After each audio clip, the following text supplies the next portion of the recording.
Last night, the president gives a State of the Union address. As you recall from yesterday's show, I was looking forward to the State of the Union address the way that I normally look forward to a root canal.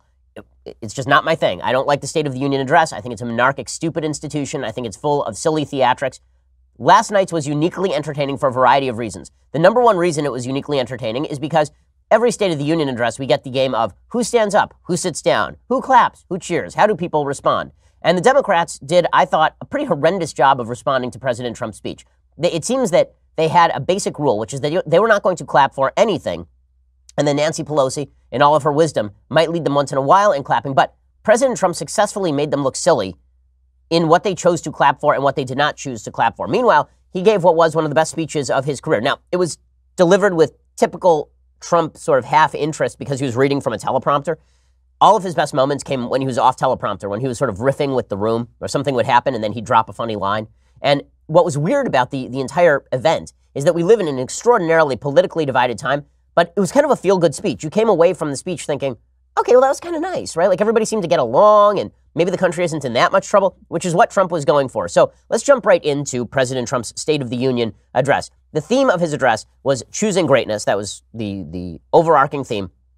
And his basic idea was that America not only should be great again, but also America has been great in the past. And this is a narrative that Trump is on solid ground in talking about, because there really are two visions of what America is and has been. There's the Republican vision, the conservative vision, which says America was founded on eternal truths and guiding principles. We haven't always lived up to those, but we have always moved toward the better fulfillment of those principles, and we have freed millions of people from slavery and depredation. We have freed billions of people from poverty. In other words, America is a pretty freaking phenomenal place. America's a phenomenal place, and our shortcomings, our attempt to correct those shortcomings, is part of that story, right? The fact that we have not always lived up to our best principles and that we have tried to correct ourselves, that's because we are so incredible. Then there's the Democrat vision of the United States, founded in racism, sexism, bigotry, patriarchalism, and we have gradually moved away from that founding toward a better future, but we're not there yet, and America's still kind of a hellhole, and therefore we need to continue fighting to overcome our past. That's sort of the Democratic vision. One is the vision of a people that was founded on good ideas, and we're constantly trying to better ourselves to live up to those ideas. And one is the sort of America was founded in sin, rooted in sin, can never escape that sin. Trump laid out that contrast pretty nicely last night. More than anything, Democrats laid out that contrast when they refused to clap for basically obvious ideas about America. So here's President Trump last night talking about choosing greatness. We must choose between greatness or gridlock, results or resistance, vision or vengeance, incredible progress or pointless destruction. Tonight, I ask you to choose greatness. Okay, now it's important to note that this speech was much better written than a lot of his other speeches. So it's pretty obvious Stephen Miller did not write the speech. Stephen Miller's speeches are they're replete with a dark vision of America, a vision of America where it's carnage and chaos. This speech was all about America being pretty awesome, which, as the incumbent president, President Trump needs to make the case for. You can see in the background, if you're watching this, that Nancy Pelosi is ruffling through sheets of paper, which, by the way, is kind of rude. I mean, just if a Republican had done that while President Obama was president, there'd be endless talk about how condescending it was. Nancy Pelosi, however, was deeply condescending last night, and the media cheered it.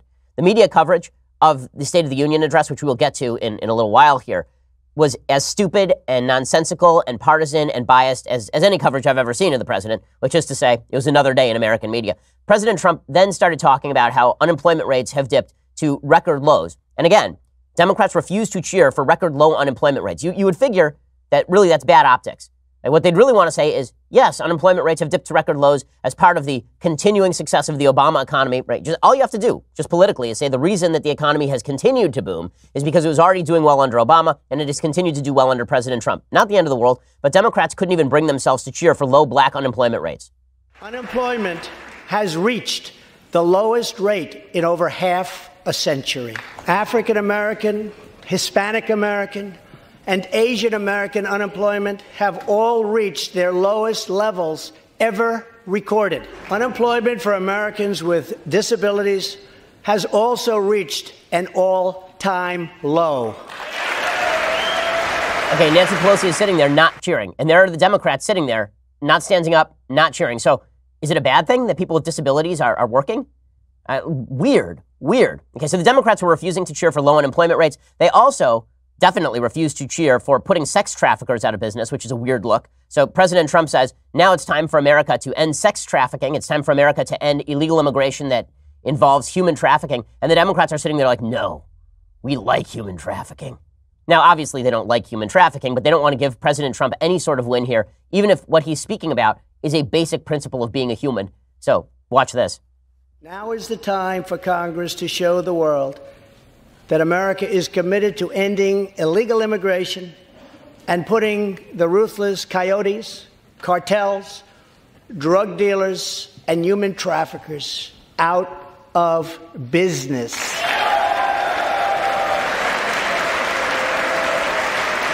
And then there's Kamala Harris shaking her head. Oh, that's terrible. Putting sex traffickers out of business. Wow. She's a tough prosecutor, you know. She's a tough prosecutor who really cares about crime rates.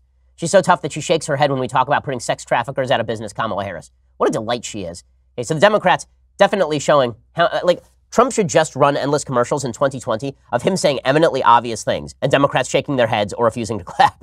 Now, that's a pretty good commercial for him against Kamala Harris. We want to put sex traffickers out of business. And Kamala Harris like, no, we don't. No, let's not do that. Shaking my head ruefully. Just terrible. And then President Trump got to his illegal immigration pitch, in which he said, correctly, that tolerance for illegal immigration is cruel, because what you actually want is lots of legal immigrants, and illegal immigration comes with severe human cost. Now, this was pretty amazing. Once again, Democrats refuse to acknowledge that he is correct, that people are damaged in transit when they are brought in by coyotes. So here is President Trump speaking about it. Tolerance for illegal immigration is not compassionate. It is actually very cruel. 1 in 3 women is sexually assaulted on the long journey north. Smugglers use migrant children as human pawns to exploit our laws and gain access to our country. Now, one of my favorite media fact checks occurred about this line of the speech. So President Trump said 1 in 3 women is sexually assaulted on the long journey north.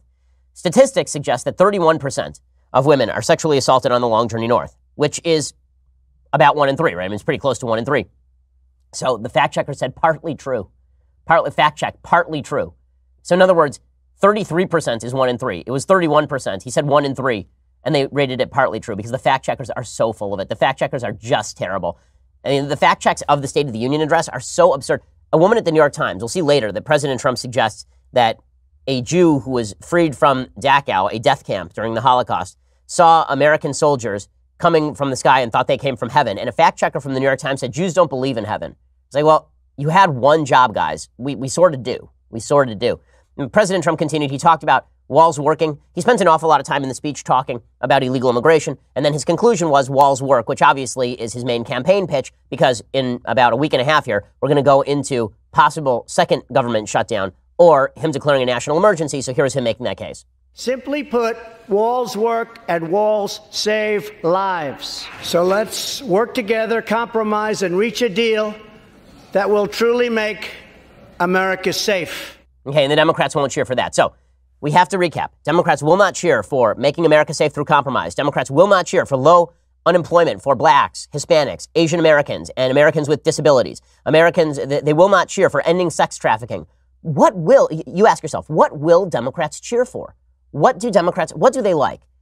And it turns out that what Democrats will cheer for is themselves. They love themselves. Just like Jim Acosta loves Jim Acosta, Democrats love themselves some Democrats. It was an appalling display. This was truly appalling. So President Trump talks about high employment among women. And I guess we're not allowed to cheer for black employment or Hispanic employment or Asian employment or disabled people employment. We are able to cheer only for people with vaginas employment. Although maybe that's overstated because some men are women, as we've learned. So people who identify as women employment, that we are allowed to cheer for because women are so put upon in American society. Women have it so rough in American society. We say as we look at the Speaker of the House, who is a woman sitting behind the President of the United States during the State of the Union address. I'm going to play you the self-serving, gross, congratulatory nonsense that the Democrats participated in last night. It made them look particularly bad, and it exposed their vision of America that is false and truly morally off-putting. I mean, I was really off-put by this, and I think a lot of people were. I'll show you the key moment of the entire night. President Trump has been unable to unify the Democrats and the Republicans about anything. President Trump has been unable to get Democrats to clap for anything up to and including more black people, Hispanic people, Asian people, and people with disabilities working. They will not cheer for anything. But then he stumbles on the one thing Democrats will cheer for, Democrat women will cheer for, these fighters for the underclass. What will they cheer for? Themselves. So here was this self-congratulatory girl power bachelorette party nonsense that happened at the State of the Union address last night. No one has benefited more from our thriving economy than women, who have filled 58% of the newly created jobs last year. All Americans can be proud that we have more women in the workforce than ever before. And exactly 1 century after Congress passed the constitutional amendment giving women the right to vote, we also have more women serving in Congress than at any time before. And there they are cheering themselves. Yay, we love us. We're the best. AOC turns around and she actually gives an air high five to no one. Really, that happens. They're cheering. They're dancing. They're so happy about it. They love them. My goodness, the obstacles they've overcome. My goodness, what a place America is because these women were elected. Okay, this is off-putting garbage. The reason it's off-putting garbage is because if we are going to talk about the privileges that people have been given in the United States, it is a privilege to be born a woman in the United States today. America is the freest country in world history, the most upwardly mobile country for women in world history. This notion that women are uniquely put upon in American society is sheer statistical nonsense. It is just not true. And not only is it not true, the absurdity of these women declaring themselves heroes. Look at what we've achieved. Look at what we've done. Because look how much we've had to What has AOC had to overcome? Like a thing. I'm not asking like many things. I'm asking like a thing. She's a 29-year-old bartender with no credentials and no capacity to understand basic economics. She sits in Congress and is extraordinarily famous. What's the obstacle she had to overcome? Why are we cheering this as though this is something unique in American life? As though she is she's breaking a glass ceiling. It's just not true. It's just not true. And it does show the vision that Democrats have for the country. Okay, I want to talk about this in just a second.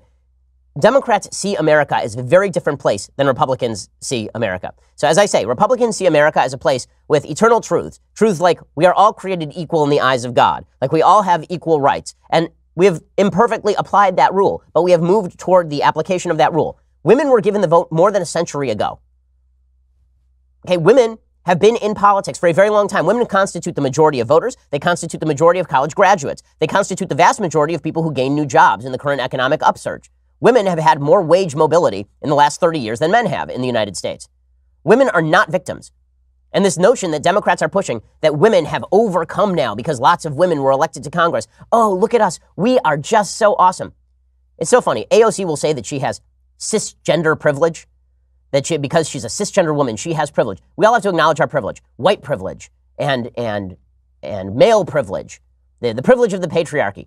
But nobody in the Democratic Party will acknowledge the greatest privilege of all, which is that they stand on the shoulders of people who actually made sacrifices, people who actually had to overcome, people who actually were part of the American story, making America better. Sitting around and championing yourselves as overcoming some sort of victimhood when you've experienced no victimhood is a mark of ingratitude and nastiness.